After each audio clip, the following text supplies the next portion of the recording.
Okay friends, तो हमने last last जो हम सेशन था उसमें हमने बात कर ली, एक ब्रीफ ओवरव्यू दे दिया what happened in the economics. Okay, so यहाँ पर एक जो ब्रेन ड्रेन वाला कंसेप्ट है उसको मैं फिर से एक बार रिपीट कर देता हूँ। तो ब्रेन ड्रेन क्यों हुआ? देखो, China, south Korea, these countries they invested in primary education। उन्होंने अपने कॉलेजेस पे खर्चा नहीं किया। ओके, और इंडिया ने on the advice of Mahalanobis हमने किस में खर्चा किया?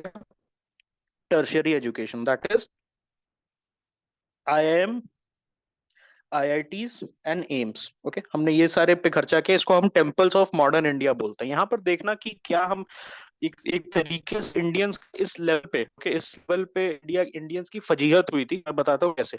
ओके, हमने प्राइमरी एजुकेशन पे उन्होंने खर्चा किया। They invested on primary education and we invested on tertiary education. फिर भी हम कैसे टर्शरी एजुकेशन में भी पीछे रह गए, उसके पीछे का रीजन अभी हम लोग बताते हैं। ठीक है, तो चाइना ने प्राइमरी एजुकेशन पे खर्चा किया तो it created a skilled workforce. It created a skilled workforce जो मैन्युफैक्चरिंग फैक्ट्रीज में जाके चीजें समझ पाती थी। अगर 12वीं तक भी आप पढ़े हो, आपको बेसिक प्रोसेसेस समझ आ जाएगा। You will be disciplined, you will be disciplined, you will have certain basic Athos. Okay, आप कम्युनिकेट कर सकते हो, आपको चीजें अच्छे से समझ आ जाएंगी। अगर 12वीं कोई पढ़ा है तो उसको थोड़ा बहुत मैथ्स तो आता है ना। 2 दूनी 4, 8 दूनी, ओके, 8 दूनी 16, ऐसे तो कर सकता है वो। 16 दूनी 32, वो समझ सकता है ना ये सारी चीजें। लेकिन जो एकदम प्रचंड अनपढ़ आदमी है, जिसको कुछ नहीं आता है, उसको सिखाना बहुत मुश्किल है। ओके, उसको सिखाना एक्चुअली बहुत मुश्किल है, जिसने पढ़ाई नहीं की है। ओके, जिसने पढ़ाई नहीं की है, ऑलराइट, जिसने पढ़ाई नहीं की है उसको पढ़ाना बहुत मुश्किल है, उसको पढ़ाना बहुत मुश्किल है। ठीक है, तो 12वीं तक चाइना और साउथ कोरिया के लोग को टर्शियरी एजुकेशन नहीं मिली, IITs नहीं गए, IIMs नहीं गए। वो 12वीं तक पढ़े या 10वीं तक पढ़े, लेकिन एटलीस्ट बेसिक प्रोसेसेस जो है उनको समझ आ गया। जैसे ही उनको बेसिक प्रोसेसेस समझ आ गया तो वो मैन्युफैक्चरिंग में they got high skilled workers and they were able to focus on the manufacturing. Manufacturing से क्या हुआ? मैन्युफैक्चरिंग से हुआ आपका वेल्थ क्रिएशन। अब हमारे यहाँ देखो, हमारे यहाँ पर क्या हुआ? टर्शियरी वर्कफोर्स था, IIM, IIT, एम्स। तो मेजोरिटी ऑफ जनता तो ऐसे ही बाहर हो गई इस सिस्टम से। बिकॉज देवर, आप IIT कब जाओगे, IIM कब जाओगे? जब आपने मेट्रिकुलेशन किया है, इंटर कॉलेज पास किया, तभी जाओगे। इंटर कॉलेज उस समय कौन पढ़ता था? which people used to study? The elites, okay, the maybe the upper caste, the elites used to study only at that time till inter। Inter के बाद वो IIM गए, IIT गए, एम्स गए। अब वहां पर क्या हुआ? हम एक गरीब कंट्री थे तो हमने प्राइमरी में पैसा नहीं लगाया। प्राइमरी में पैसा नहीं लगाया तो मैन्युफैक्चरिंग के लिए हमारे पास स्किल्ड वर्कफोर्स नहीं था। स्किल्ड वर्कफोर्स नहीं था तो प्रोडक्टिविटी नहीं आई। We were not able to generate productivity. उसके वजह से वेल्थ क्रिएशन नहीं हुआ। हमारा जो वेजेस था वो स्टैग्नेट हो गया। हमारा जो वेजेस था वो क्या हुआ? स्टैग्नेट हो गया। दूसरी चीज क्या हुई? ये जो IIM, IIT, एम से लड़के निकले उस समय, they were at par with the graduates of Harvard and Stanford. They were at par with the graduates of Oxford and Cambridge, as good as them। okay, तो जब ये निकले तो they got into an economy जहां पर wages stagnate थे। Okay, वहां पर कोई जॉब नहीं मिलती थी। Best job possible was becoming an IAS officer. IIT से निकलो, IAS का एग्जाम दो और बन जाओ, क्योंकि उसी में जो पैसा था। बाकी के जगह पे 250 रुपए सैलरी, 210 रुपए की salary, as equal to that of maybe a factory worker. Factory worker की कितनी थी? 100 रुपए थी, आपकी 250 रुपए थी। So they did not felt incentivised. उन्होंने क्या किया? नासा से कॉन्टैक्ट किया। See NASA, I am as good as, I have as good as a brain as you। okay, तो as your graduate, so NASA ने बोला आ जाओ भाई, I will give you $50,000 salary, $40,000 salary in that era। तो यहाँ पे आओ, तुम्हें सिटीजनशिप फास्ट ट्रैक करा देता हूँ। यहाँ पर तुम मर्सिडीज चलाओ अपना, या फोर्ड चलाओ, फोर्ड की गाड़ी चलाओ, बड़ा सा घर रखो, तुम्हारे बच्चे यहाँ पर एक अच्छे सिस्टम में पढ़ेंगे and you will retire as a very millionaire. तो वो क्या करने लगे? जाने लगे। कुछ लोग थे जिनको नेशनलिज्म जो थे, नेशनलिज्म का कीड़ा काटा हुआ था, they stayed back. They said कि नहीं, आई विल वर्क। और they were rewarded very poorly by the Indian state. Okay, उनकी सैलरी 250 से 270 हुई। वहीं पर जो उनके कलीग्स थे who decided to go to America, उनकी सैलरी $40,000 से $1,00,000 तक चली गई। Okay, so this is the problem, why the brain drain happened. Okay, ये प्रॉब्लम है। वेल्थ क्रिएशन हुआ नहीं, सैलरी स्टैग्नेट हो गई, हमारा जो पैसा था वो प्राइमरी को जाना चाहिए था। We should have gone undergone a revolution, जहां पर 17% जो लिटरेसी थी उससे हम 100% चले जाते। जो स्टेट का फोकस था यहाँ जाना चाहिए, रादर हमने एस्थेटिक्स पे ज्यादा फोकस किया। So called temple of modern India, IITs IIM पे फोकस किया। तो एजुकेशन सिस्टम में ये प्रॉब्लम थी। एजुकेशन, अब यहाँ पर देखो क्या हमारा सबसे गंदा कहाँ कटा। कटा क्या कि बेसिकली चाइना और साउथ कोरिया ने 80s से, जब उनके पास पैसा बनना स्टार्ट हो गया, बिकॉज प्राइमरी वर्कफोर्स जो था उनका वो हाईली एजुकेटेड था, मेजोरिटी ऑफ जनता 95-97% लिटरेसी हो गई थी। तो 80s से उन्होंने अपने टर्शरी एजुकेशन में पैसा डालना स्टार्ट कर दिया। The IITs and the IIMs जो थे वो एक गरीब कंट्री के अंदर रह गए और उनके पास फंडिंग कट होते रहा, वेयर एज जो चाइना था it started playing catch up with Indian universities in the 80s। South Korean universities also started playing catch up with us. or within 20 years, due to massive funding which they got from the wealth creation which happened from the manufacturing sector, within 20 years they got better than the IITs। और हम क्या करने लगे, हमने हम funding cut करते रह गए। हमारे अच्छे प्रोफेसर, हमारे अच्छे students, they started going to the west. और आईआईटीज आईएम्स का जो हेड स्टार्ट मिला था हमें, आईआईटीज आईएम्स का जो 20 इयर्स का हेड स्टार्ट मिला था वो हमारा पानी फिर गया। आज के डेट में टॉप 20 में there are 7 to 8 Chinese universities. शिंगहुआ यूनिवर्सिटीज, ये आपका बीजिंग का नेशनल यूनिवर्सिटी है, शंघाई का यूनिवर्सिटीज है, ओके, नानकिंग का यूनिवर्सिटीज है, South Korean Busan universities there, Seoul university. Okay, हमारे हम कहीं नहीं है, 200 नंबर पे आ जाते हैं तो उसी में केक कटने लगता है आईआईटी दिल्ली में। 170 नंबर पे कोई गलती से यूनिवर्सिटी आ जाती है तो वहां पर डायरेक्टर नाचने लगता है उस इंस्टीट्यूट का। This is the fallacy that we had to face, because we did not the money, जो भी लिमिटेड रिसोर्सेज थे उसको हमने एस्थेटिक्स पे खर्चा कर दिया। बड़े बिल्डिंग्स बनाने में, वहां पर हम हार्वर्ड बनाएंगे, अपना स्टैनफोर्ड बनाएंगे, उस चक्कर में हमने वेल्थ क्रिएशन किया नहीं। हमने प्राइमरी वर्कर्स को पढ़ाया नहीं। प्राइमरी वर्कर्स अगर जब तक नहीं पढ़ेंगे तब तक प्रोडक्टिविटी इंक्रीज नहीं होगी। And I have seen it first hand. जब आप बाहर निकलोगे ना, आप देखना एक अनपढ़ आदमी को, जो जो कुछ नहीं पढ़ा है वो काम करता है, और जो थोड़ा पढ़ा लिखा आदमी होता है उसमें कितना फर्क होता है। आप अपने से देखो, don't rely on what I am saying, okay. Anyways, so ये चीज आपको समझ आ गई, I hope everybody got it. चलो थोड़ा सा लाइसेंस राज के बारे में पढ़ते हैं। व्हाट इज लाइसेंस राज? तो लाइसेंस राज मतलब क्या होता है? राज ब्रिटिश राज जैसे होता था ना, जैसे ब्रिटिश राज होता है उसी तरीके से लाइसेंस राज होता है, ओके।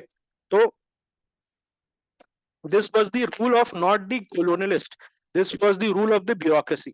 इंडियन ब्यूरोक्रेसी, जो नोटोरियस इंडियन ब्यूरोक्रेसी जो आप देखते हो, ओके, जाते हो आप, ये टेलीविजन वगैरह में दिखाता है ना कि आप गए और इंडियन बाबू बैठा हुआ है और जैसे ही आप गए वहां पर बोल दिया कि लंच ब्रेक, बाद में आना, फिर आपसे 4 चक्कर कटवा रहा है। आप 1 साल से you are trying to get a phone connection, तो आपको बोल रहा है फिर कल आ जाना।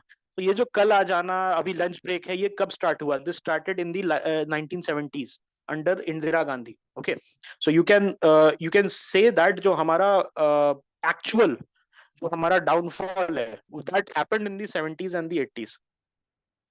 तो licence Raj is basically a permit system, जहां पर अगर आपको कोई भी बिजनेस एक्सपैंड करना है या स्टार्ट करना है, आपको लाइसेंस की जरूरत होती थी, which which went through a complex bureaucracy and was often criticised for promoting inefficiency and corruption. आज के डेट में भी लाइसेंस राज का जो रेलिक्स है दैट इज स्टिल देयर। आज के डेट में मैं आपको चैलेंज करता हूँ, startup business in India, start a petrol pump business in India, start a we want to create a mall। आप चले जाओ एज अ इंडिविजुअल, बिना आपको अगर करप्शन किए, अगर आपको लाइसेंस मिल जाए, ठीक है, आपको अगर लाइसेंस मिल जाए तो मैं आपको, ओके, मैं आपको आई विल से कि मैं गलत हूँ, ठीक है, कुछ तो दे नहीं सकता। अगर आपके पास इतना पैसा है मॉल खोलने का तो मैं आपको कुछ दे नहीं सकता, anyways. So okay, so you get the point, right. आज के डेट में जितने भी इंपॉर्टेंट बिजनेसेस हैं आपके सिटी में, if you are living in a tier 2 cities, जितने भी मॉल्स हैं आपके सिटीज में, all of them are either owned by industrialist और कनेक्टेड विद पॉलिटिशियंस और the politicians themselves. Be honest person आज के डेट में बिजनेस नहीं कर सकता, and this is the legacy of this licence Raj. एक ऐसा भी होता था, एक बिजनेस स्टार्ट करने के लिए you needed 500 different licence, okay, fire license,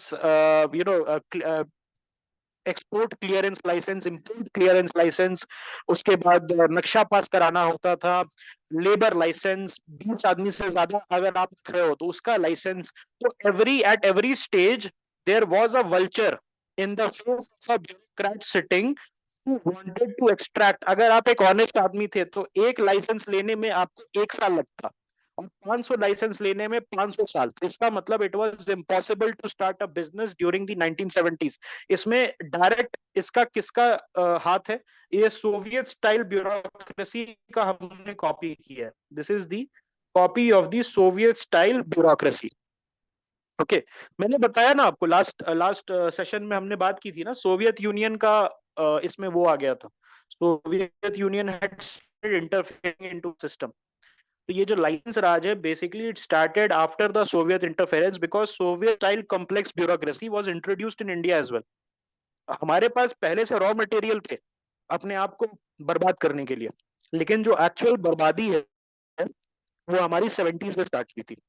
ऐसा मैं कह सकता हूँ क्या? 1971 का war was actual a net loss for us. 1971 का war was actual a net loss for us. Bangladesh तो बन गया, लेकिन इकोनॉमी जो है उसका उसका एक तरीके से आप देख रहे हो भजिया बन गया था, है ना। हमने उसके बाद क्या किया, हमने जो भी हमने पाकिस्तान, वेस्ट पाकिस्तान में लैंड जीता था उसको भी हमने वापस कर दिया। तो it was a net loss for us, हम ये कह सकते हैं। अब मिक्स्ड इकोनॉमी इन प्रैक्टिस देख लो तो प्राइवेट सेक्टर जो है, ऑलराइट, वहां पर प्राइवेट सेक्टर को बोला गया कि आप जी सपोर्टिंग रोल प्ले कीजिए। आपको कोई जरूरत नहीं है कि आप मेजर इंडस्ट्रीज में हमारे साथ आप लोहा लीजिए। जो आपका गवर्नमेंट है, तो एयर इंडिया के साथ कोई कंपेटिटर नहीं था। Air India was only one airline, all right. और एयर इंडिया, आपको पता है एक बात, 1950s एंड 60s में वर्ल्ड की बेस्ट एयरलाइंस थी। वहां पर प्रिंसेस जो होती थी, अर्स्टवाइल प्रिंसली स्टेट की princesses, they used to work as air hostess. और Air India was so, people actually used to, actually used to prefer taking connecting flights from Air India। Air India को use करके, Air India को use करके they use to take the connecting flight, because the services use to be like, use to be treated like a maharaja. Air India का जो पतन है, that started in the 70s when the babus took over, when the bureaucracy took over. उसके पहले जेआरडी टाटा जो थे, he was the president. Okay, it although it was in government control, जो air India है it was in government control, but it was managed by JRD Tata on behalf of the Indian government. Nehru ने 1953 में nationalise कर दिया air India को, और उसको JRD Tata को प्रेसिडेंट बना दिया, ये कह के कि ठीक है भाई, तुम्हारा ही प्रोजेक्ट है, एयर इंडिया जो था वो टाटा का प्रोजेक्ट है, सो आप काइंडली इसको रन कीजिए गवर्नमेंट के बिहाफ में। बट जेआरडी टाटा को उन्होंने क्या किया, बाबूज ने 70s में दे टुक ओवर, एंड उसके बाद जो हॉलमार्क ट्रेडिशनल ब्यूरोक्रेसी है, that got into Air India, and finally Air India को बेचना पड़ा हमें 2000, I think 2019 में हमने बेचा ना, right? So this was done, okay, this was done to ensure, okay, ensure कि जो इकोनॉमी का कमांड है, इकोनॉमी का कमांड जो है वो हमारे पास रहे, जो गवर्नमेंट के पास रहे। Okay, green revolution happened, green revolution happened because इसके पहले we were basically America, United States of America, उस पे हम डिपेंडेंट थे, यूएसए पे हम डिपेंडेंट थे फॉर फूड एड। हमारा जो पॉपुलेशन था दिस वाज ग्रोइंग, और हमारे पास इनफ चीजें नहीं थी। तो एक बंदा था जिसका नाम था नॉर्मन बोरलॉग। तो नॉर्मन बोरलॉग जी जो थे, उन्होंने मेक्सिको, मेक्सिकन एक वैरायटी था, मेक्सिकन वैरायटी को एक दूसरे वैरायटी के साथ फ्यूज करके, आई थिंक फिलीपाइंस में, मनीला में, उन्होंने एक इंस्टीट्यूट था, international rice institute, international rice institute, वहां पर उन्होंने फ्यूज करा के दिखाया था। और हाई यील्डिंग वैरायटी HYVC, जो high yielding variety of rice था, जिसके 1 एकड़ में वो राइस को अगर आप लगाते तो डबल या ट्रिपल पैदावार देता। Okay, it would have given you 2 to 3 times the net returns. तो उसको हमारे जो साइंटिस्ट थे MS स्वामीनाथन जी, उन्होंने उसको इंडियन कंडीशन के लिए उसको अडॉप्ट करके, और then we started, okay, then we started our own green revolution. Okay, तो HYV सीड्स वगैरह जो है वो 2 जगह पे, एक पंजाब और हरियाणा, 2 स्टेट्स में this was launched on a pilot basis. क्यों? बिकॉज पंजाब जो है वहां पर वाटर अवेलेबिलिटी, ओके, और जो लैंड था, land consolidation was fairly good than other places. Okay, आप में से कोई पूछ रहा था कि आई थिंक पिछले क्लासेस में, कि बिहार वगैरह में क्यों नहीं किया गया, बिकॉज बिहार में लैंड वाज फ्रैगमेंटेड। बिहार में because of this whole thing बहुत ही एक डिजास्टर तरीके से, डिजास्टर्स तरीके से उन्होंने लैंड सीलिंग एक्ट लगाया था, तो उसके वजह से बिहार में लैंड वाज वेरी फ्रैगमेंटेड। और एवरी किसान के पास, हर किसान के पास बहुत कम जमीन थी। तो और ये चीज जो है, दिस थिंग, ग्रीन रेवोल्यूशन को वर्क करने के लिए हरियाणा और पंजाब को इसलिए चूज किया गया बिकॉज उस रीजन में जो लैंड कंसोलिडेशन था वो काफी ज्यादा था। ओके, और दूसरी चीज थी, पंजाब मतलब 5 रिवर वाला आपको कंसेप्ट पता है। 5 रिवर के वजह से उनके पास अबंडेंट ऑफ वाटर था। तो दूसरी चीज क्या हुई कि फर्टिलाइजर्स जो है वो प्रोवाइड किया गया, फर्टिलाइजर के वजह से जो प्रोडक्टिविटी है दैट गॉट एग्जैस्पेटेड, और उससे जो प्रोडक्टिविटी बहुत हाई होगी। ऑलराइट, प्रोडक्टिविटी जो है वो बहुत हाई होगी, और उसके बाद फाइनली जो ग्रीन रेवोल्यूशन है दैट बिकेम अ सक्सेस, और इंडिया जो है it became a net exporter rather than a net importer. तो आइजनहार जो है, Eisenhower is on record saying that Nehru, whenever Nehru comes with a begging bowl. Begging bowl क्यों था? Because we needed rice and wheat. Because हम produce नहीं कर सकते थे, हमारी पॉपुलेशन को सपोर्ट नहीं कर सकते थे। तो Eisenhower who was the president from I think 1954 to 61, alright, I am not very sure कब से कब तक था, 54 या 59 से था, वर्ल्ड वॉर 2 वाला Eisenhower, yes, Dwight D Eisenhower, he became president Republican party का। So when Eisenhower, wherever Nehru used to go in the 50s to meet Eisenhower, who was the president, तो Eisenhower ये कहता था कि यार ये हमेशा आ जाता है और ये भीख मांगने आ जाता है। ओके, जब भी आता है बोलता है कि थोड़ा वीट दे दो, थोड़ा चावल दे दो। तो वो जो ह्यूमिलिएशन था उससे हमने सीख ली, और 60s में वी स्टार्टेड आवर जर्नी, और हमने ग्रीन रेवोल्यूशन जो है उसको सक्सेस बनाया, एंड उसके वजह से we became a net exporter. Then reforms and adjustment, दूसरी चीजें क्या हुई थी, तो 1966 में एक मिनी रिफॉर्म हुआ था, जहां पर जो करेंसी था उसको डिवैल्यू किया गया था। उससे पहले हमारी करेंसी बहुत स्ट्रांग थी, और एट दी 1947 में ऑलमोस्ट ऑलमोस्ट हमारा एक ब्रिटिश पाउंड जो था, this was equal to 1 rupee. Alright, एक ब्रिटिश पाउंड जो था, this was almost equal to 1 rupee. और उसके बाद उसके वजह से जो हमारे एक्सपोर्ट्स थे that was not very competitive in the global market. Alright, तो 1966 में हमने एक फर्स्ट डिवैल्यूएशन किया था, एक pound that time I think it got up to 22 या 24 rupees, and attempts to liberalize the economy was done under the guidance of IMF, क्योंकि पाकिस्तान के साथ जो हमारा वॉर था और चाइना के साथ जो वॉर था उसके वजह से हमारी जो इकोनॉमी है उसमें बहुत ज्यादा डेंट आ गया था, because a lot of resources had to be rerouted to support the army, and a lot of economic processes had to stop to support the army. Okay, उसके बाद नेशनलाइजेशन हैपेंड, नेशनलाइजेशन हुआ था, थोड़ा सा उसके उसके बारे में हम बात कर लेते हैं। यस, तो नेशनलाइजेशन क्या क्या हुआ था, तो इंदिरा गांधी ने किया था नेशनलाइजेशन। उसमें आपको बैंकिंग नेशनलाइजेशन था, बैंकिंग का नेशनलाइजेशन था। उसमें फर्स्ट वेव में 1969 में 40 मेजर कमर्शियल बैंक्स जो 70% क्रिकेट जो डिपॉजिट है वो कंट्रोल करते हैं, उनको नेशनलाइज किया गया था। इसके पीछे आइडिया क्या था, व्हाट वाज आइडिया? इसके पीछे का आइडिया था availability of capital to the poor, because majority of banks जो है वो रिफ्यूज कर रहे थे, वो क्या कर रहे थे, रिफ्यूज कर रहे थे पैसा देने के लिए। They were all privately held, all the banks they were all privately held except the State Bank of India. और वो रिफ्यूज कर रहे थे अपना ब्रांचेस ओपन करने के लिए, अपना ब्रांचेस ओपन करने के लिए in the rural areas and in small towns. उसके वजह से क्या हो रहा था, जो मेजोरिटी ऑफ पॉपुलेशन है they did not had access to credit. Okay, then insurance and coal industry को हमने नेशनलाइज किया। 100 कंपनीज, ओवर 100 कंपनीज मर्ज करके हमने LIC बनाया, Life Insurance Corporation of India.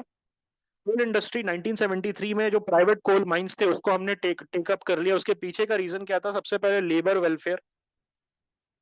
Okay, labour welfare क्यों था, बिकॉज द लेबर जो थे उनको लो कॉस्ट में रख के, उनको सैलरीज में एक्सपेक्ट किया जाता, 16-16 घंटे काम करवाया जा रहा था लेबर्स को, और उसके वजह से काफी सारे लेबर्स जो थे एजिटेट कर रहे थे।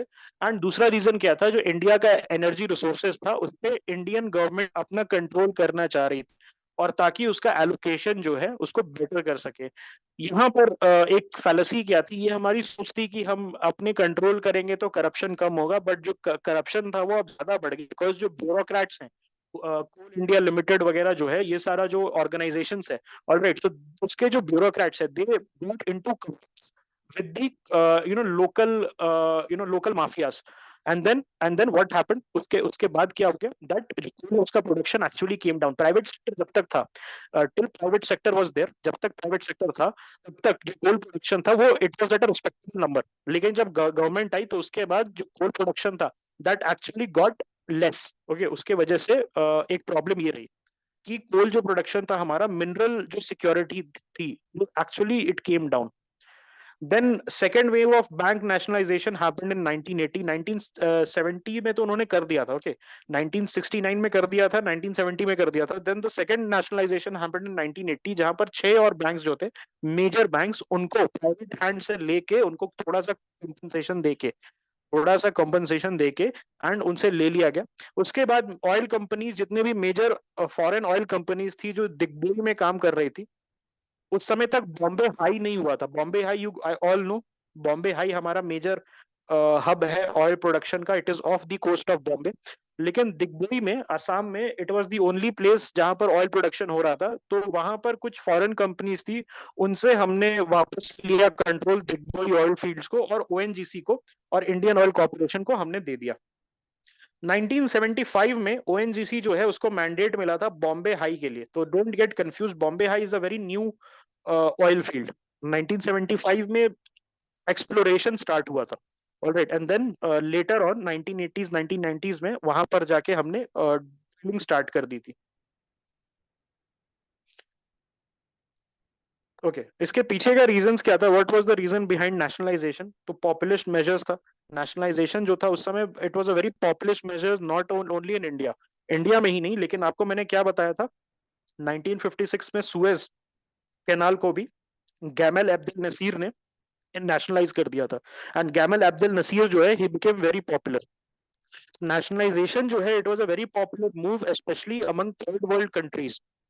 थर्ड वर्ल्ड कंट्रीज में it seen as a move to consolidate control by the power holders, by the presidents, by the prime ministers over और ओवर द सिस्टम। वो करके they use to get a lot of popularity. Okay, then criticism वही है, efficiency concern है।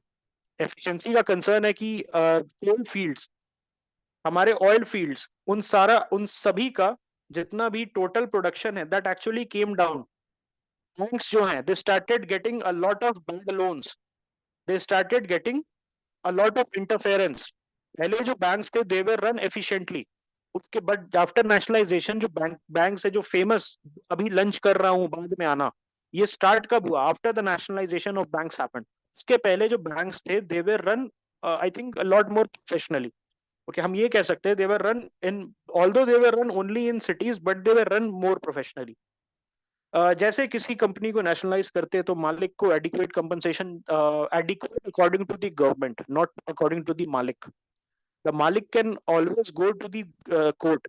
लेकिन उस समय I I remember Uma Kapila में, अगर आपके पास उमा कपिला की किताब है, ऑल्दो ये जो बुक है वो this is for economics graduates, okay, economics जिनका ऑप्शनल है वो पढ़ते हैं, लेकिन उमा कपिला में दिया हुआ है कि I think 7.5 crore, some people were also paid, I think close to 75 crores, they were also paid 4 crores, depending upon the जो आपका बैंक है ना, उसका कितना बड़ा जो बैंक है उस वो कितना बड़ा था आपका, और कितना कैपिटल है, उस हिसाब से कॉम्पनसेशन दिया गया था। तो it went up to 75 crore, और it was as low as few lakhs also. अगर छोटा बैंक था तो कुछ लाख, 4 लाख, 2 लाख, 3 लाख ऐसा भी दिया गया था।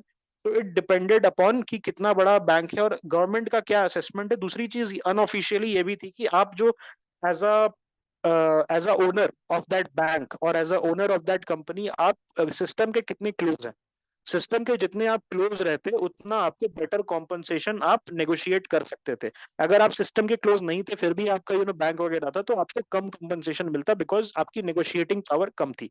और वहां पर उस समय जो कोर्ट्स था, that was also not very much in favour of going against this decision, which was seen as a very populist measure. Okay,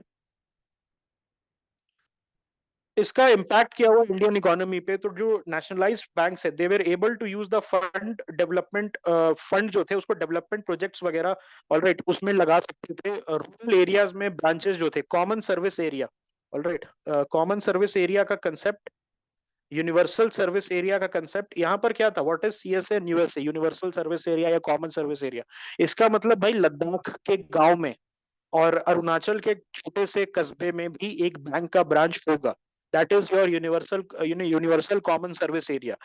कोई भी प्राइवेट सेक्टर का bank was not ready before 1969 to open their branches in NEFA, in Ladakh, in Andaman and Nicobar, in क्योंकि profitable नहीं था, वहां पर ज्यादा लोग नहीं थे। आज आज के भी डेट में कहीं भी चले जाओ, एक रिमोट आइलैंड पे भी चले जाओ आप, अंडमान के, वहां पर आपको एसबीआई का छोटा सा ब्रांच मिल जाएगा। What is it doing there, काम क्या है, इट इज जस्ट की लास्ट पर्सन तक वो जो बैंकिंग सुविधा है या बैंकिंग का जो बेनिफिट है वो पहुंच सके।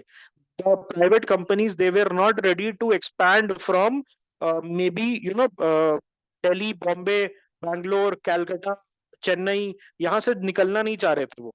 ओके, यहाँ से वो निकलना नहीं चाह रहे थे। इसीलिए जब नेशनलाइजेशन किया गया, lot of money was spent okay on opening branches in rural areas. Shahrukh Khan का देखा है आपने, before he became a Bollywood actor he worked in a short film, एक शॉर्ट फिल्म में उन्होंने काम किया है, I will send you the link. और उसमें ही becomes a manager of a bank branch which is in rural area.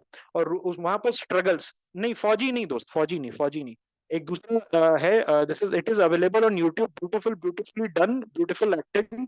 तो उसमें यही दिखाता है बेसिकली कि कैसे शाहरुख खान जो है he goes to the rural areas, और वहां पर people they have taken a lot of loans and now they are refusing to give back the loans. और बहुत सारे ऐसे गरीब हैं जिनके नाम पे लोन लिया गया है by the local mafia and the local strong man. तो Shahrukh Khan who is a very innocent good boy, और वो जाता है और नॉन शैलेंटली जाके पूछ देता है माफिया से कि पैसे वापस करो, and the mafia gets very agitated. तो वो एक 70-80 मिनट का शॉर्ट फिल्म है। No not Swades my man, before 1980s की मूवी है, जब Shahrukh Khan became popular, before Shahrukh Khan became popular, before Fauji, before everything. ये I think this was one of the first short films that Shahrukh Khan did. और उसमें यही दिखाता है नेशनलाइजेशन के टाइम से, कि नेशनलाइजेशन जब हुआ था बैंक्स का, तो कैसे रूरल एरियाज में नॉन परफॉर्मिंग एसेट जो था it sky rocketed because misuse started happening of the goodwill of the banks, कि मैं लोन दे रहा हूं अगर किसी गरीब को, तो वो जो गरीब है they did not use to pay. दूसरी चीज थी कि गरीब के नाम पे, गरीब के नाम पे they use to take a lot of loans, और गरीब को पता नहीं होता था, अंगूठा छाप होते थे उसके वजह से। ओके, यस वैभव। सर बस सर क्वेश्चन से पूछ रहा था कि सर मतलब कि हम्म। सर इनकी कॉम्पिटेंस का रीजन सर क्या था, कि सर इनके सब स्ट्रॉन्ग ब्यूरोक्रेसी के चक्कर में थे, या फिर सर वो अनअकाउंटेबिलिटी के चक्कर में सर ये हुए थे बर्बाद। ऑब्वियसली देखो, स्ट्रॉन्ग ब्यूरोक्रेसी से अनअकाउंटेबिलिटी भी तो आती है। Paper work, okay, paper work इतना हाई रहता था हमारे उस समय। देखो, इंडियंस आर नॉट इनकॉम्पिटेंट और करप्ट बाय नेचर, ऐसा नहीं है। Indians, why Indian American are the highest earning income group in America, कुछ तो रीजन होगा ना। हमारे पास एथिक्स है, हमारे पास डिसिप्लिन है काम करने का। लेकिन हमारी सिस्टम जो थी वो सोवियत यूनियन से हमने छाप दी थी यहाँ पर। ओके, हमने छाप दी थी यहाँ पर, और उसके वजह से जो इनकॉम्पिटेंसी है उसको प्रमोशन मिल गया। ऐसे in a free market system, incompetency dies, incompetency dies. Okay, normal system में क्या हुआ, जो हमारे यहाँ सिस्टम था वहां पर इनकॉम्पिटेंसी वाज प्रमोटेड, उसके वजह से ये इनएफिशिएंसीज आई। ओके, इसके वजह से जो एंटी सोशल एलिमेंट्स थे, they got strong in the game rather the people who were meritocratic. Okay, ये चीज थी। So this was basically okay आपका जो इकोनॉमिक्स था। ऑलराइट, इकोनॉमिक्स था। और एक थोड़ा सा मैं बात कर लेता हूँ अबाउट लाइसेंस राज। तो लाइसेंस राज जो है उसका इम्प्लीमेंटेशन मैंने बता दिया, through it was done through the bureaucratic processes and the various legislations. इसका इम्पैक्ट क्या था, तो सबसे पहले लिमिटेड कंपटीशन वाज देयर, आपका कंपटीशन मर गया। मैंने बताया 500 लाइसेंस, अगर हर लाइसेंस को लेने में 1 साल लग रहा है आपको, 500 साल लगते एक बिजनेस स्टार्ट करने में। This was basically meant that nobody could dare तो ये आप एक मैं चीज बताता हूँ, आज बहुत इंपॉर्टेंट चीज बतानी है, इसलिए कभी भी अपने पेरेंट्स से गुस्सा मत होना। अगर आपको एंटरप्रेन्योरियल चीजें या कुछ रिस्क टेकिंग चीजों से मना करते हैं, this is not them speaking, this is their upbringing speaking. Most of our parents are 60s and the 70s and the 80s child, है ना, 60s में पैदा हुए हैं, 70s में, किसी किसी के पेरेंट 50s में भी पैदा हुए हैं, राइट। सो एक चीज है कि उस समय इतना इस तरीके का सिस्टम था कि आप रिस्क लेते, आप मारे जाते। ये जो रिस्क एवर्स नेचर है हमारे पेरेंट्स का, that happened due to the licence raj and that happened due to the over over bureaucratisation of India. वहां पर वो देखते थे कि अच्छा, मेरा जो दोस्त है वो बिजनेस स्टार्ट करना चाहा, लेकिन बेचारा 10 साल तक लाइसेंस ही लेता रह गया, तो इससे बढ़िया है कि गवर्नमेंट जॉब ले लो। ये जो गवर्नमेंट जॉब का obsession कहाँ से स्टार्ट हुआ my friend? It started from when our parents were young and they saw in the 70s and the 80s how difficult things were for people who wanted to take risk. 100 की 10 लाख रुपए बंदा कमा भी ले, फिर भी 93% tax लेके उसका सारा पैसा was taken by the government. So ये जो चीज है, this happened, okay, mindset Indians का risk averse mindset developed in the 1970s and the 80s and which actually gets reflected on till this day. Then slow growth, अब यहाँ पर क्या था कि ग्रोथ तो ऑब्वियसली स्लो होगा, यू हैव ओवर ब्यूरोक्रेटाइज्ड, आपने एक मिक्स्ड इकोनॉमिक सिस्टम लाया है जहां पर इनएफिशिएंसीज प्रमोट हो रहे हैं, तो हमारा जो ग्रोथ था वो 1 to 3% में स्टैग्नेट रहा फॉर 20-30 years, ऑलमोस्ट 19 लेट 1960 से लेके अर्ली 1980s तक, लेट 1960 से late 1980s, almost 20 years, 2 decades तक जो हमारा इकोनॉमी है वो स्टैग्नेटेड ग्रोथ रहा। इट्स फॉर स्टैग्नेटेड ग्रोथ, और उसको बोलते थे हिंदू रेट ऑफ ग्रोथ। ये क्यों बोलते थे हिंदू रेट ऑफ ग्रोथ? उसके पीछे का ये रीजन था that people believed that the Hindu system and the Hindu people are capable of only this much। और उनका कहना था कि यार ये हिंदूज जो हैं they can not be promoted level की 8-9% they can go and do the economy well, okay, उनकी इकोनॉमी जो थी वो अच्छा नहीं कर सकती है, 8-9% तो वो सोच ही नहीं सकते हैं जो दूसरी कंट्रीज कर सकते हैं बिकॉज ऑफ हिंदुइज्म। एंड जो इसको Hindu Hindu rate of growth बोल दिया गया because majority Janata, alright, majority जनता जो है वो हिंदू थी। यस, दैट इज देयर कि पॉपुलेशन जो है हमारा, पॉपुलेशन जो है मेजोरिटी जनता हिंदू हिंदू थी, ऑलराइट। और उन्होंने क्या कहा कि हिंदूज की पॉपुलेशन इतने परसेंट से ग्रो कर रही है और उनकी जो इकोनॉमी है वो इतने परसेंट से ग्रो कर रही है, तो हम ये कह सकते हैं कि the Hindus are incapable. Okay, Hindus basically, तो इसके पीछे बिगटरी थी, इसके पीछे रेसिज्म था, इसके पीछे ओके जेनोफोबिया था, हम ये कह सकते हैं, which was coming out in in these kinds of jibes. The same Hindus are now achieving 8 to 10% growth, 8 से 10% का जो ग्रोथ है, the same Hindus are now the fastest growing major economy. Okay, हम ये कह सकते हैं, ऑलराइट, हम ये कह सकते हैं कि फास्टेस्ट ग्रोइंग मेजर इकोनॉमी हम बन चुके हैं, और बहुत सक्सेसिव ईयर से चाइना को भी हमने पीछे छोड़ दिया। ओके, जो कन्फ्यूशियस रेट ऑफ ग्रोथ है उसको भी हमने पीछे छोड़ दिया। तो आई टेल यू, हमेशा हमेशा मैं यही बोलूंगा, इंडियंस में दिक्कत नहीं है, इंडियंस के सिस्टम में दिक्कत है, and people who are sitting at the top. एक और रीजनिंग है, देन करप्शन हैपेंड। करप्शन मैंने बताया क्यों हुआ, because incompetent people started getting promoted with in the system. जो जितना रोक सकता था, जो जितना हर्डल्स लगा सकता था, उसको उतना अच्छा माना जाता था। Barriers to entry were created, आप जब तक कनेक्टेड नहीं थे, इसीलिए ना majority of the companies at that time, even today हम लेगेसी देख रहे हैं, मेजोरिटी ऑफ द कंपनीज, आप जाओ दोस्त, एक काम करो, अगर आप टीयर 2 सिटीज में रहते हो, टीयर 1 में भी रहते हो तो चलता है, लेकिन टीयर 2 सिटीज में स्पेशली रहते हो, जाके पता करो आपके सिटी का मॉल जो है वो किसके नाम पे। It must be connected to the local MLA और लोकल पॉलिटिशियन और लोकल ब्यूरोक्रेट। आई गारंटी, इतना मैं गारंटी दे सकता हूँ आपको, 500 रुपए की बेट। ओके, आप जो है, आप आपका अगर टीयर 2 सिटी में आप रह रहे हो, ओके, तो आपका जो मॉल ऑलरेडी एस्टेब्लिश्ड है, मॉल ऑलरेडी एस्टेब्लिश्ड मॉल है, वहां जाके पूछ लो जो 10 साल पहले 15 साल पहले बना था वो किसके अंडर था। ये लेगेसी है, लाइसेंस राज की लेगेसी है, बिकॉज उस समय जब तक आप पॉलिटिशियन नहीं थे, जब तक आप पॉलिटिशियन नहीं थे तब तक आप 500 लाइसेंस नहीं ले सकते थे। अगर कोई ऑनेस्ट आदमी जाता तो उसको बोलता कि यहाँ क्या कर रहे हो, 1 साल बाद आना। कोई पॉलिटिशियन बोलता कि मैं पिटाई कर दूंगा तुम्हारी, चुपचाप साइन करो। Bureaucrats were scared of the politicians and bureaucrats themselves also. उन्होंने भी अपने लोगों को एनरिच किया. IAS officers in the 50s and the 60s and the 70s, they amassed crores of rupees. जो 50s और 60s के IAS ऑफिसर्स हैं, उनके डिसेंडेंट्स को, उनके ग्रैंड चिल्ड्रन और ग्रेट ग्रैंड चिल्ड्रन को काम करने की जरूरत नहीं है फॉर द नेक्स्ट 50-60 years. इतना पैसा जमा हो गया था.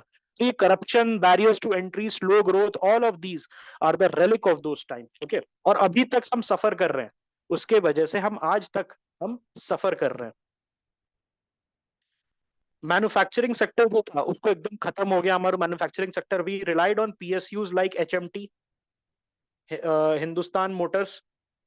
वहां से अगर आप 1960s में या 1970s में एम्बेसडर बुक करते थे तो it use to take 7 to 8 years for your Ambassador to come. अगर HMT की वॉच, ओके, वो जो थी, it use to be the only watch that you can buy on the market. Okay, who is more dangerous? Politician is more dangerous, my friend, not the bureaucrat. Bureaucrat can always be disciplined, and bureaucrats can always be course corrected. The politician is more dangerous because politician जो है वो किसी का नहीं होता है. Politician is no one's friend, and he is he's more dangerous. Criticism, red tape जो था, रेड टेप वही होता है ना. रेड टेप का मतलब क्या होता है कि something, red barrier basically is preventing you from getting across. Alright. Inspector Raj happened. तो इंस्पेक्टर राज था क्या? बेसिकली लाइसेंसेस जो था, तो उसके साथ इंस्पेक्शन. ब्यूरोक्रेट्स जो है इंस्पेक्शंस को यूज करके हरास करते थे इंडस्ट्रीज को. ऑलराइट. बेसिकली आप जैसे जाते थे तो आपकी जो इंडस्ट्रीज है, अगर आपने, चलो लाइसेंस कहीं से मिल भी गया, भगवान के चमत्कार से लाइसेंस आपको मिल गया और आपने इंडस्ट्री स्टार्ट की, तो वहां पर इंस्पेक्शंस कर करके, because there were so many laws from the 1800s even which used to be there, और उसको यूज करके bureaucrats used to harass you. Then relaxations happened from the 1980s onward. Okay, अभी हम इसको पढ़ेंगे LPG रिफॉर्म्स में कैसे 1980s में क्या हुआ था. दैट राजीव गांधी के समय रिलैक्सेशन स्टार्टेड हैपनिंग. जो उनकी मदर के समय जो लाइसेंस राज पीक पे पहुंच गया था, जो पीक पे पहुंच गया था, that started slowing down under Rajiv Gandhi. और उसके बाद अब liberalisation we can talk about. Okay, so I am really sorry, आपको फिर से ज्वाइन करना पड़ेगा. I hope you don't mind today only. I will try my best कि कल तक हो जाए, बट आपको फिर से ज्वाइन करना पड़ेगा. I will send a link. Okay.